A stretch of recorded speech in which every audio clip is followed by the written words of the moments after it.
not in Nigeria. Right, exactly. Oh, what people don't, they must have too much time on their hands. It's a business. Oh, yeah, a very lucrative business, I'm sure. Yes, very lucrative. It's probably all coming from Russia. Who knows where it's going? Yeah, let's see, get my. Well, Pat's not going to be here. Oh, she's not? Okay.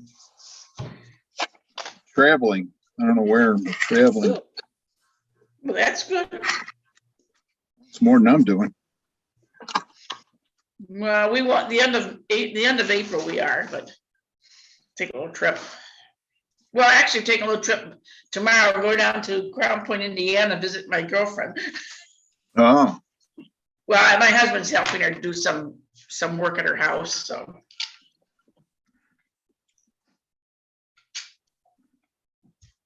Hey, here comes the president. Right. But he doesn't count towards the quorum, does he? Nope. So we still need to have. Good afternoon. Hi, Bob. Yeah, we got One more. we need Angie. 1, 2, Angie 3. or Jennifer. Right.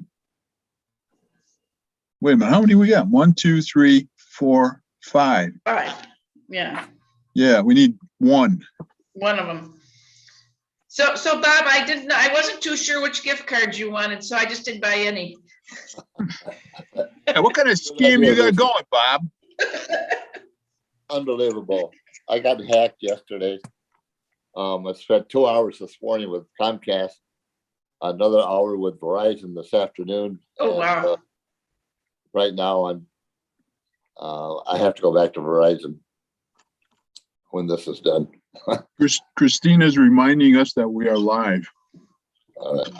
So, Bob, what's your social security number for everybody out there? Yeah. You should have it by now. No one's listening, Bob. Why don't you give me your credit card number? Yeah, Right. that's out there too, I think. No fun to be hacked. Nope.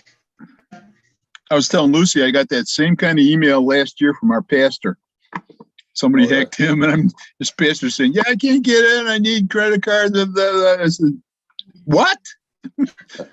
My pastor's asking me for credit. I don't think so. And if it was real, he still wouldn't get it.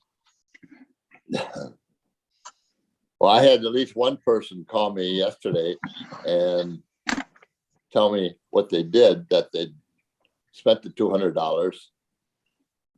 And so they went back to their bank, and I haven't heard from them since. Oh, wow.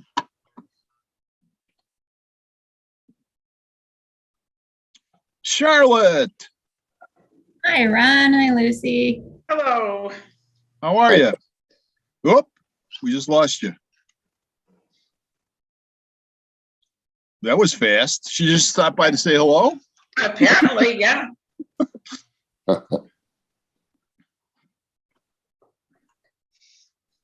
Sorry, technical glitch there. Hi, Bob. Yeah.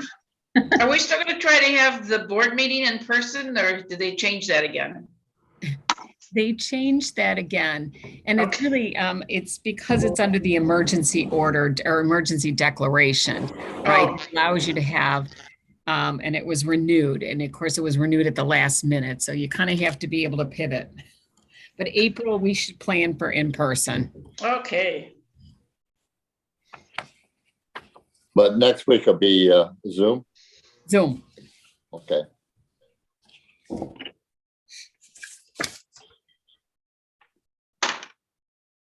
Wow, we got a quorum. Hi there, sorry. I'm traveling, Oh, so I'll do my best.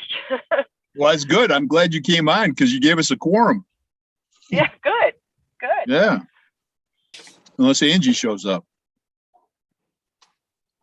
No, she's still got 3 minutes. Yep.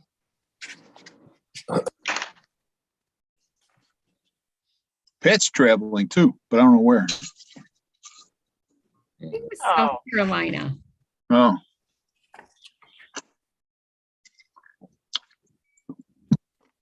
They don't have Zoom in Carolina? I think she was actually traveling at this time. Oh, okay. Well, so is Jennifer. Yes. Hey? Okay, well, I guess we'll just have to, you know, Well, I'm going to give Pat the what for. You're tough, Ron. I know. That's why you're the president and I'm not, I see. because you're the nice guy. Not today. No, today you're running a scam on everybody. Yeah. what's with that? I want to report this. I think that, you know, it's a good thing I check, you know, out front because There we're all was.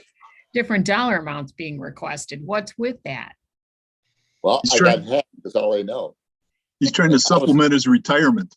I was telling everyone a bit ago that at least one person called me and told me what he did. It was a $200 something or other that he supposedly sent back to Amazon or sent on from Amazon. He was trying to shut it off through the bank, but I don't know how successful he was. Well, I think we're just going to all have to be much more mindful because they do say that there's concerns that there'll be more cyber security issues and over the next, that really the kind of the next conflicts will be fought through cyber. Yes. Yeah, my email did ask for a certain amount. They wanted a Google Play gift card for his niece because it was her birthday. Yep, we were all going to be sending those Google. Oh no, the tip off was when Christina said, I'm a little uncomfortable. And she told me the downright, I go, well, you got scammed for more than I did. I don't I even feel- have a niece. Well, I didn't know, you know, again, I thought, okay, well, I'll call you after this meeting. And again, it's so funny, you know, I mean, we were just, and all of a sudden we're like, okay, some of us got for more than others. I feel left out, Bob. I didn't get an email. Didn't you really? Yours is coming. Be aware. Wow, we got the inimitable Todd Marshall here and Ooh. Lafa Right, sir. and Charlotte. Wow. We got heavy the firepower guns. team. We Yeah. got it going today. Oh That's a my great team. goodness.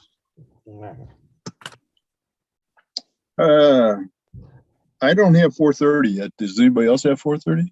Yep, I'll go with anybody that says 4:30. mine So says 4:30. that works for me. 4:30. I second that. All right. So we will start the policy committee meeting of March 9th from the Board of Health. I need approval of the agenda. So moved. Second. Ah, thank you. There you go. Any changes needed? All right, all those in favor, aye. Aye. Opposed? Okay. Proposed fee schedule to support testing inspection for safe drinking water grant. I got a feeling Todd is in this one. Of course. All right, dealing with water. So if I can have the floor here, Chairman. Sure. here, I Go will. ahead. What I wanted to do, obviously, I'm proposing a fee to this program, Safe Drinking Water. It's the non-community water. So first of all, I wanted to give some background information in your packet. You see, there's 3 different types of water distribution systems. There's private wells, individual wells on the property. We have the authority over those. We want to make sure they're drilled properly, installed, and all of that. The next one is public water systems. Those are the municipal wells. Those are more than 15 connections. Those are the bigger city wells. That's the Illinois EPA. We do not deal with that at all. The third one is non-community. That we have the authority over that. And basically, a quick definition of a non-community well, it's a facility that's served by a well that has at least 25 people 60 days out of the year. So if a restaurant's outside the municipal areas, like a restaurant, if they're on a well, we regulate them. Or if it's a business outside of public water, they're on a well, we inspect those, gas stations, any of that kind of stuff. So that's what is considered a non-community well. We have 140 of those in Winnebago County. So to break it down even more, and what we actually do for those wells, we do sanitary surveys, ensuring the equipment's correct, making sure setbacks, all that kind of stuff, making sure all the devices and components of that system is working properly, from all the way from the well itself to distribution and all of that. The other part is actually taking a water sample. And we have to do that every other year, but they have to do it every year. So we do it every other year to keep them on the, on the up and up, making sure that they are testing their water, not somebody else's. So it's basically an overview.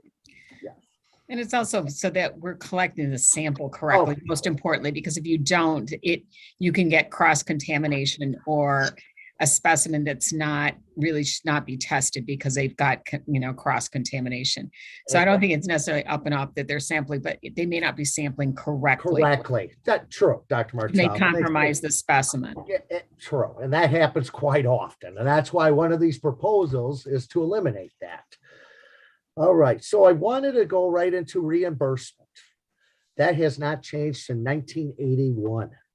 So 114 are transient supplies. Those are the ones, like if you go to the gas station, get a soda pop from the machine to the dispenser and drink it and leave right away. That's transient.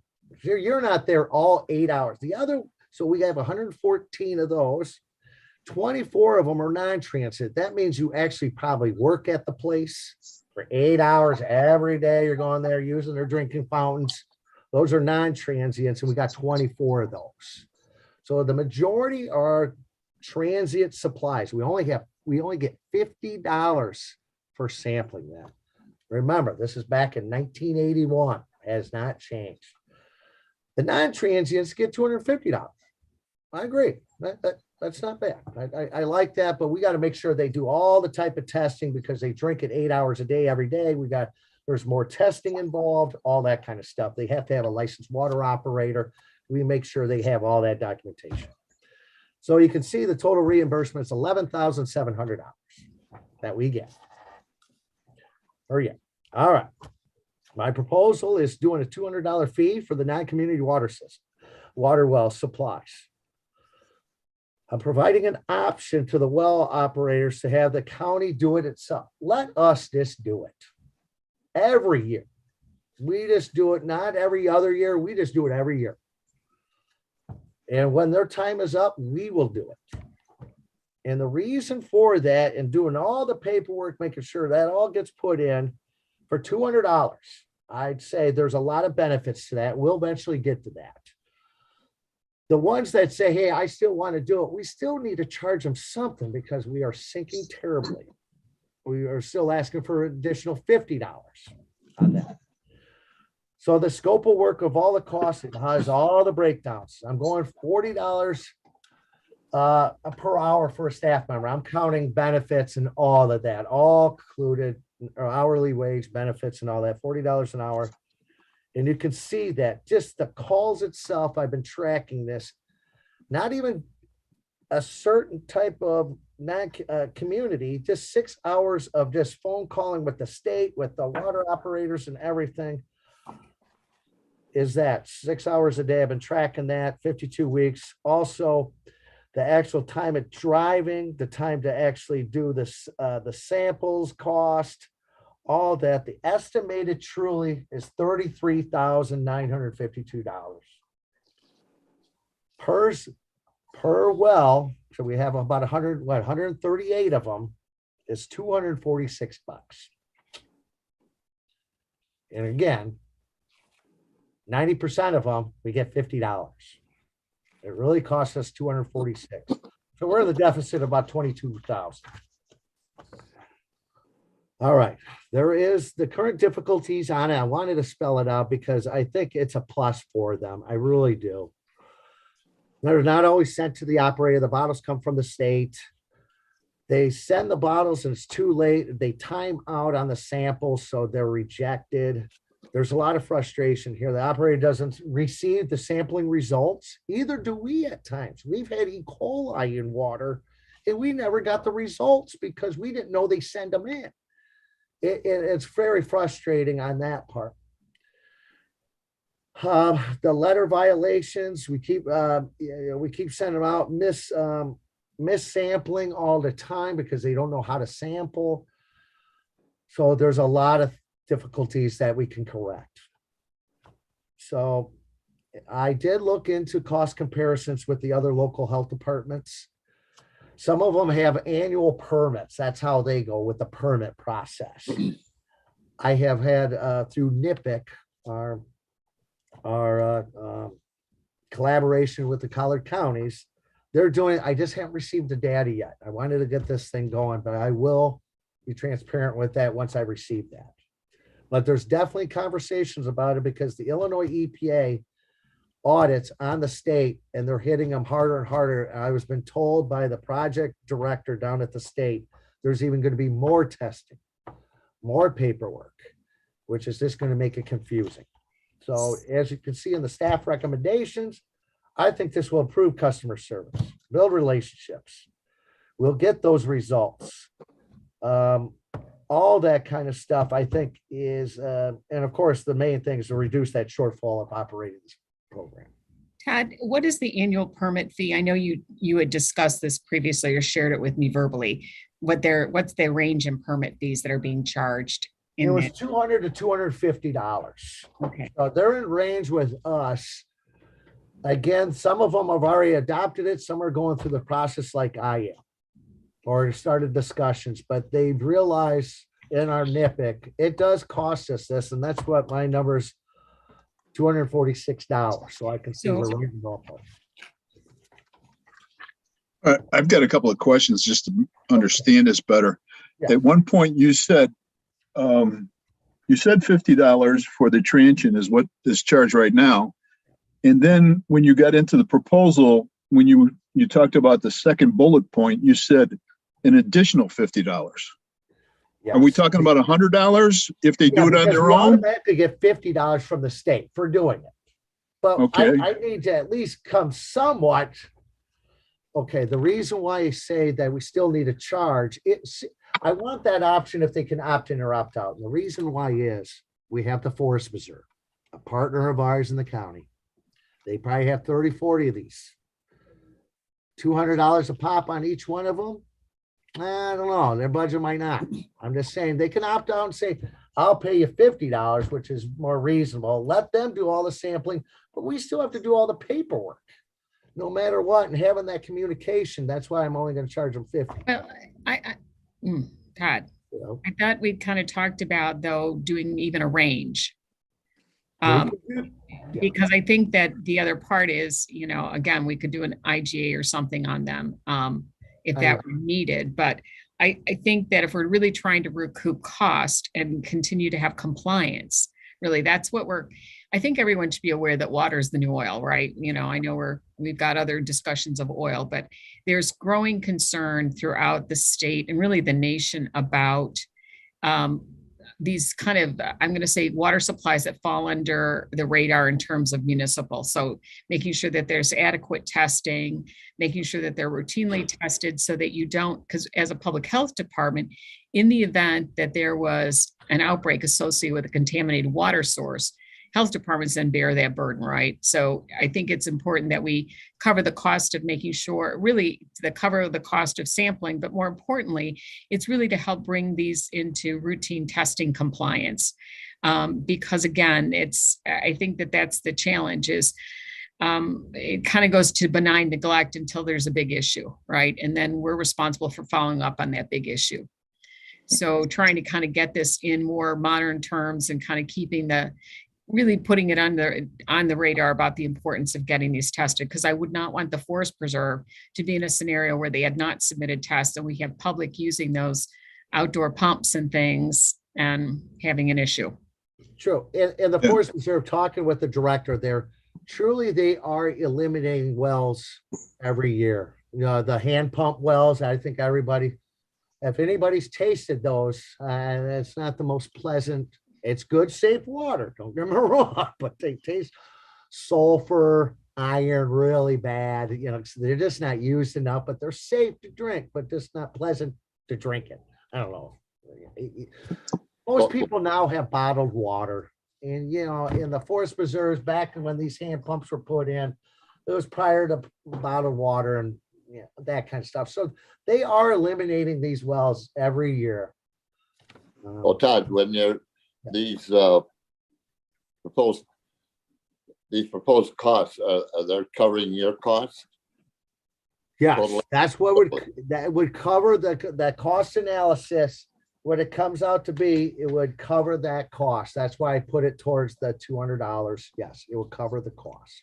Okay, so I go back to my original question, which I still don't have an answer. I don't think. Is it $100 we're getting or $50 if they do it themselves? Okay, if they do it, we're going to ultimately get $100. It's 50 Okay. from the state, but we're getting a 50 from them too. All right. Why wouldn't we want to have us test all these so that we make sure it's done right? I do. I just want to charge the 200 and just do it. Yeah. Well, I mean, can we do that? Uh, I don't see anybody shaking their head no. So is that something we could do? And do we want to do that? Because that sounds more reasonable, and it also cuts off the problem Sandra was talking about of making sure this is done right. Exactly. Here's one point I'd like to bring up. 73% of them, we already permitted in other ways. Restaurants, pools, there's about, I think it's around 30% of them, we have no other attachment to them. 30%. That might be like the post office or something. I don't know. We just don't have any other. So 70% of them, we already got a permit on them. But I'd like to have a conversation and agreement of Dr. Martel with the Forest Preserve. That's the only one that I know that is a partnership with the county. Again, I would think that like similar things that we've done, like on the abandoned properties where they can opt or request that we waive or reduce fee on an intergovernmental agreement. But I think it gets wonky if one group has to pay 50 and the other pays 200. I mean, what's the, I agree. I rather just do the 200. I shouldn't have brought in the $50. No, it's, I think that the challenge is, I mean, and again, I think that we have to bring this into compliance, which is, we know that we have to recoup the cost. We get a token reimbursement rate from the state to go out and do that. It is not sufficient to cover the cost. So it's not slid to zero. So really the state is subsidizing at $50. Right? Or up to 100 if we submit the 2 specimens. Right, so go ahead, speaking to the authority, and I don't want to speak out of turn because I'm not the attorney for the board or the health department, but there is authority in the county's code that allows the Board of Health to basically supplement when IDPH delegates certain requirements to the health department. So you can impose fees that supplement that to cover your costs. And does it allow you to require them to use the health department? I think they're required by statute to use the health department for these. Okay, so we could. Well, yes, they are required, or we are required to sample. Yes, Okay, so we could require all these 114 transient suppliers to use us yearly to check their wells, et cetera, and charge a $200 fee. We could do that. Todd, did you say that was yearly or every other year? Okay, now that's a good point. Okay, we do it every other year. They'd have to do it every year. Now, I need to cover the costs even when we don't sample. We're constantly in communication because of missampling and sending out letters. So your recommendation is an annual fee associated with the collection of the annual specimen.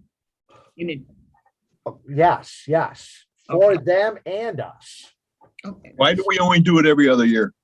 Well, again, I think it's more or less again making sure that their water's safe, and we're just back checking it. But also, again, ensuring that they are sampling where they should be sampling, I think. No, but why every other year, not every year? Why? Is there a reason we're doing it that way? I'm not sure that's a good question. The grant deliverable says we have to do it every other year. As a minimum? Well, and again, we don't know if this year's grant may require annual. True. I hate to tell you that's the deliverable through fiscal year 20 through the end of this fiscal year. So I suspect there's growing concern on water. That's what it has been historically. But do I know if it might change? Can't. But I think we have to be clear that our recommendation is these wells should be tested annually. We know that there's consideration on public health related to, we're testing for more common items. And as you and I both know, there's more issues coming up in our water supplies and concerns growing around that. True. Again, the project director said after their audit with the Illinois EPA, there might be more sampling and stuff like that. I'm afraid, yes, the grant deliverables will eventually for us doing it every year. So could we do that now before they say it? I'm all for that. Like, again, it will be better for public health if we just we do it every year. We just sample every year. So to our attorneys, I'm going to ask the attorney question. Since you've heard that Todd has talked about others are doing it through a permit, an annual permit, is that the best route to go? I would have to look into it. I don't know. If we were going to require them to use us every year for $200, I guess we need to know if that has to be done through a permit process, or can we just use the current procedure and do that? Yeah, I'm with Lapa. I think we have to look at it a little closer from that perspective. Does that sound reasonable to look into? Lucy, Jennifer? Yeah, I think so. Definitely. Yeah. Yeah, absolutely. If I may say, the staff recommendation, remember, it is about $22,000 a year in deficit. And the reason, and again, this is a select group of people that use our service, and we're actually dipping obviously in the health fund to cover their services that are specialized for what they do. They're the ones who decided to be on a well. I don't know. That's staff's opinion. Okay, I think that we really, like we do with restaurant, the only thinking I was thinking is that when we talk about permits, and I don't want to delay trying to recoup the cost. Be clear, as the administrator, I don't think we should continue to operate this at a deficit.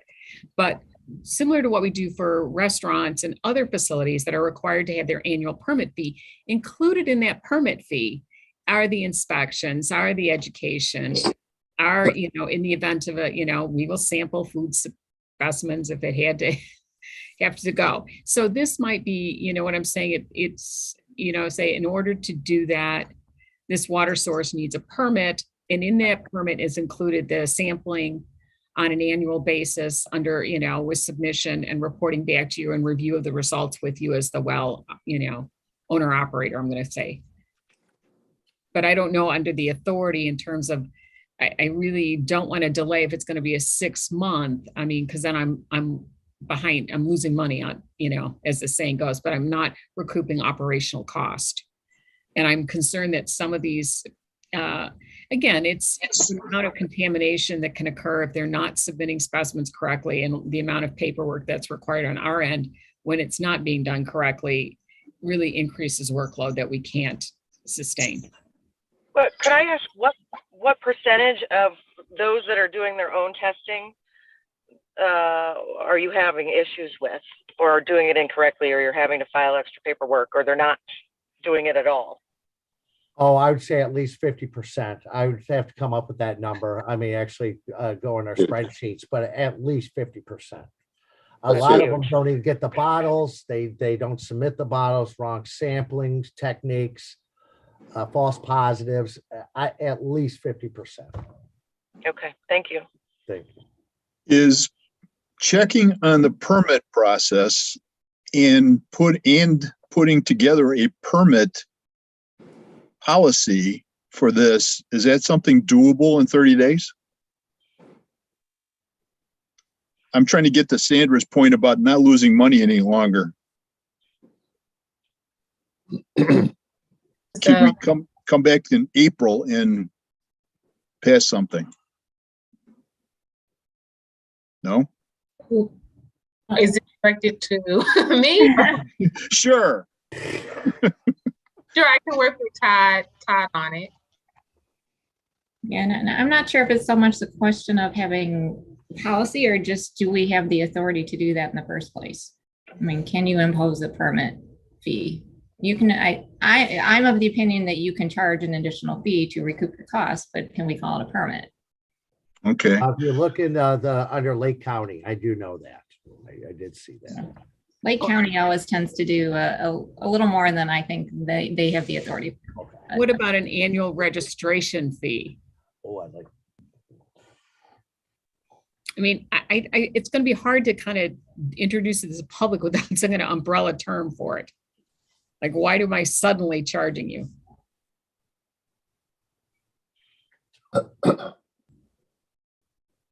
Is this something we could revisit in a month with maybe an answer on how, if we have the authority, how we could approach this? And if we don't have any other authority to use, we just raise the fees. Does that sound reasonable, or do you want to raise the fees right now? But I'd hate to raise the fees and then change the process a month later. Yeah, I mean, I think Lafa and I and Todd can work together and try to figure it out in 30 days. It's definitely reasonable. Sandra? I'm good with the team. Me too. All right, Lucy, Bob, and Jennifer, how do you feel about this? That sounds I good to think me. that, I agree. I mean, I think if we can bring it back in 30 days and have some more answers. And I then agree as well. we'll do something in 30 days, Right. one way or the other. We can't keep losing money like this. No, That's for sure. And I also am concerned, as was mentioned, we make sure this stuff gets tested the right way, and it's potable, it's usable, and it's not creating a problem. yeah, And especially time effectiveness, yeah. Yeah, especially if we're going in that direction. Anyway, let's get there ahead of the curve instead of behind. I agree. I agree. And I think 30 days, delaying it, I mean, we typically do more testing. We start in the summer and we can do a little more than some of those visuals, Todd, too, that I think this year so far, I think we've only done maybe less than 20. So out of the 140. So yes, Okay. we'll hold off until this. We're gonna table it till next week or next month. Yep. Yeah, don't use the word table. reconsider. We will have more information in 30 days to make a decision. That sounds good. The word table, I gotta haul out Robert's Rules of Order and find out what I'm supposed to do again, which I forgot already. I think table just pretty much kills it. Yeah, and it's not tabling it, it's putting it off until a Another, certain date. to a certain date. Postponing And it. our certain date is our next meeting, whatever that date is. We'll reconvene the issue in 30 days. Yes, we'll reconsider it after getting more information. All right. Thank you for Awesome. your consideration. Thank So, you. All right. So we're through with that item. Strong, yeah, Bob? yes, Oh, okay.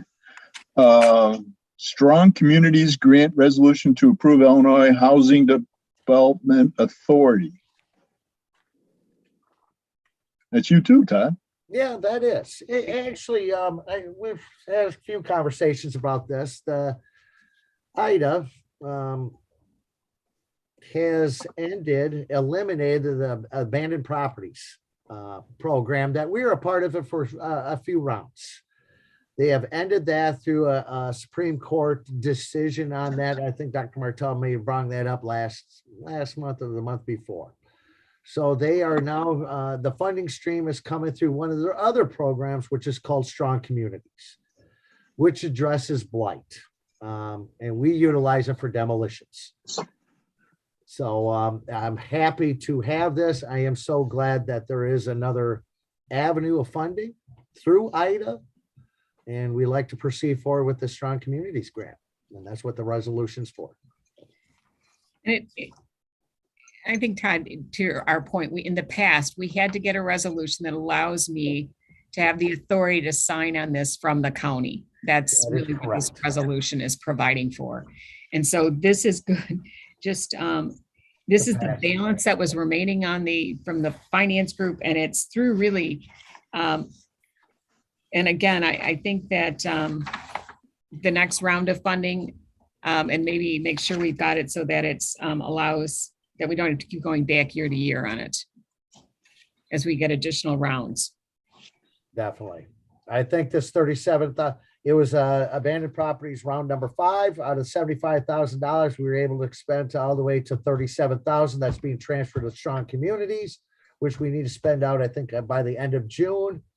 And hopefully we will apply for the new round in July. But we had to have this in the past grant. We have to have it. This is a requirement of IDA that I've been granted the authority from the Winnebago County to do this.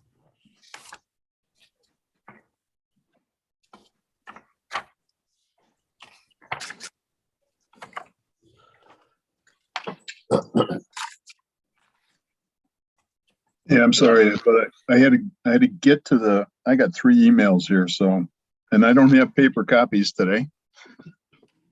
I didn't want Cheryl running around in the snow. The initial packet, I did not have this resolution template from IDA until yesterday. And it was emailed to you guys as an email. Okay. Because Yeah. when the agenda went out, we got it on the agenda, but I did not have the actual form because IDA didn't send it to us yet. And we're on timelines and stuff like that. So I wanted to at least have informational sharing, and then the template actually came in yesterday. We were able to have Lafa and Charlotte take a look I at can try it. to screen share if you want, Todd. Huh? Do you want me to screen share the resolution? Yeah, please. Thank you, Christina. I hope it comes up. Yeah. Oh. But it was, I think, emailed to you guys yesterday. Is it up? Yes, it is. Yes, Can you see it? That is it. Oh, I finally found it. Yeah. Okay. So should be in you guys' email box. I apologize, but they've put us some strict timelines on it. So I thought maybe we'd just have a discussion. So I was happy to actually have the resolution template from IDA yesterday. And made it conducive for Winnebago County. And thank you, Charlotte and Lafa, taking a look at it and making the revisions. All right. Any comments on it? Thoughts? Great ideas.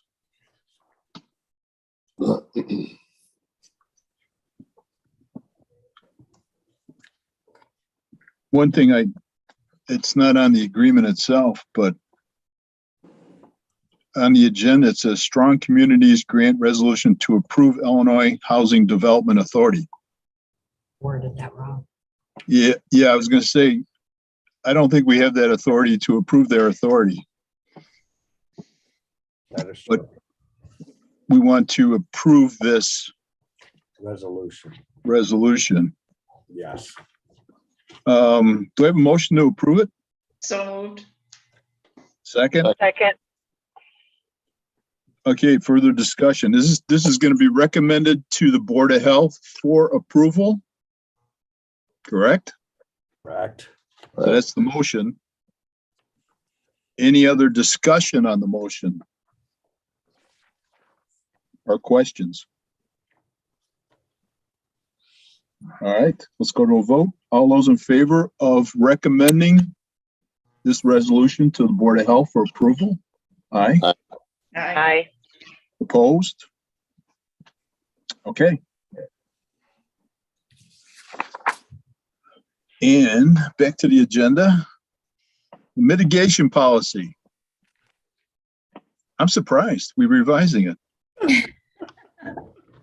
I didn't notice red letters, so I'm going to have to rely on Charlotte to tell us, what are we changing? Again, and I can really address both the mitigation policy and the vaccination policy together because they're basically the same changes in both of them. Okay. And the main reason we did is because of the CDC change from on the metrics for what's high, not high transmission rate, but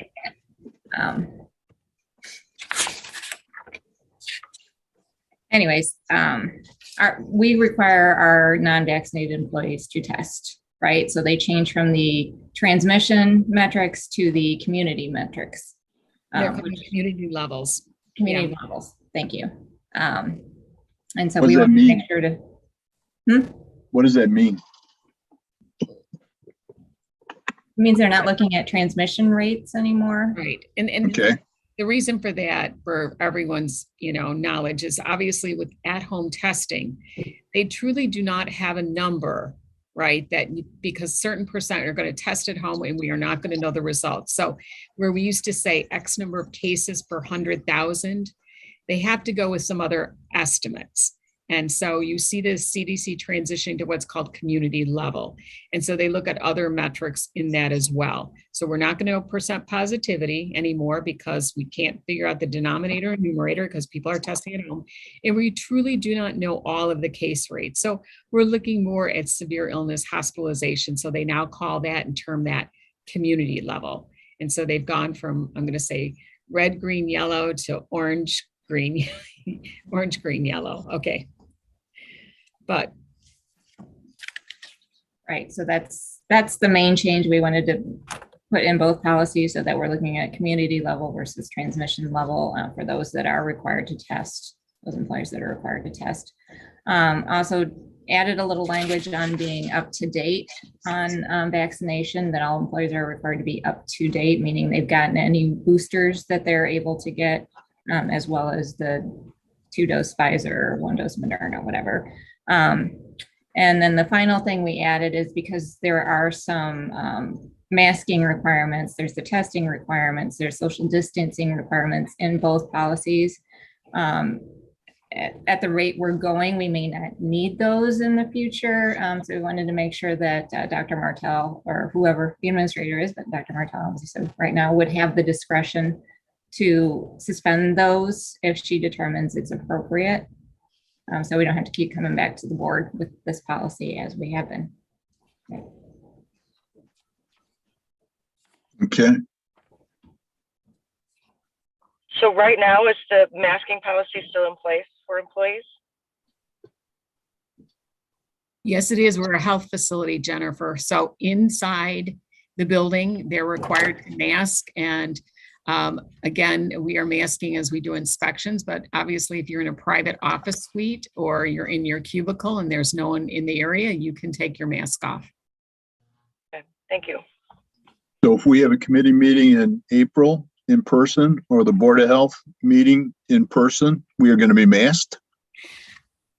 Well, it depends, Ron. We're watching this last month. Remember, we just took off face coverings February 28th. So by the time we're in April, we'll have had 6 weeks. So if our infection rates are down, we might say that we do not have to adhere to masking in that environment. Now, in the clinical areas, we're providing direct clinical service that is defined in executive order. So the fourth floor where they're serving patients, they will be wearing masks. And again, kind of our group was also in a little bit of solidarity with our client, our customers and our staff that are on the fourth floor that are required to mask. But what we would do then, Ron, we also have, as Todd and I have discussed, we have our HEPA filtration units that will continue. So we're going to continue to layer the mitigations so that when we bring people to the indoor environments, we're trying to keep that as safe as possible for all respiratory transmitted illnesses, and most recently COVID, but certainly influenza, pertussis, measles, all those good fun things that still circulate with us. I'm very hesitant to ask this next question. When we meet in person, when we meet in person, are you going to require board members to show proof of flu vaccination? We have not required proof of vaccination of our board members for flu. And so I don't think that we would start requiring documentation of or requiring proof at that meeting. What about of COVID vaccination? It's in our policy that that individuals will be vaccinated. And if you're not vaccinated, then you mask. But are you asking for proof when we show up? We did not document that we would ask for proof. Again, our employees, we keep records of, and they must provide their documentation. I would anticipate the Board of Health would follow the policy and we would not have to ask for documentation. Well, the vaccination policy doesn't cover the Board of Health, Correct. but the mitigation policy does. Right. I'm trying to figure out if I have to go get a flu shot. I've been vaccinated for the virus, but I have not had a flu shot. Sandra, do you want me to get a flu shot? I would like all of my Board of Health members to be at the highest level of protection possible. So I would encourage you and highly recommend that you be vaccinated. Are you going to be standing at the door asking me? No, Okay. I'm going to have you on your honor system. Oh, you just did me in. Guilt. Oh. All right. So we have the changes to the mitigation policy. I would assume we want to do this one at a time. Do we have a motion to approve the mitigation policy as changed, as amended? So moved. Second. Okay, any further discussion? All those in favor of recommending to the board, the full board, to approve the new mitigation policy, say aye. Aye. Aye. Opposed?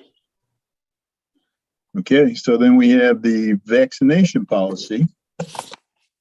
Do I have a motion to recommend approval to the Board of Health? So moved. Second, Second. any other discussion? All right, all those in favor? Aye. Aye. Aye. Aye. Any opposed? Opposed. Okay, so the vote is 2-1. Okay, No, 3-1. 3-1. no, where's 3? Isn't it 4 members on? I'm sorry, what? Did someone abstain? There's 4 total members. Well, as chair, I haven't voted, Oh, and I don't need to vote because it went 2-1. Don't you just vote in case of a tie? I can vote if I want to, but I also can refrain from voting to show impartiality. But yeah, I could vote if I wanted to, but 2-1, it passes, so no need. Correct? Okay, Christina, make sure you record the vote, okay?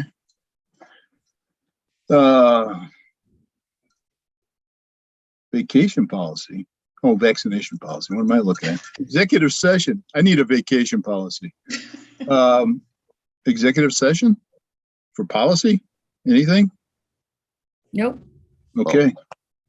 Additions? I got 5 minutes for additions. Do we have any additions? As you know, we really can't have any additions. We can't have any additions? Well, not action items, but you could have additions.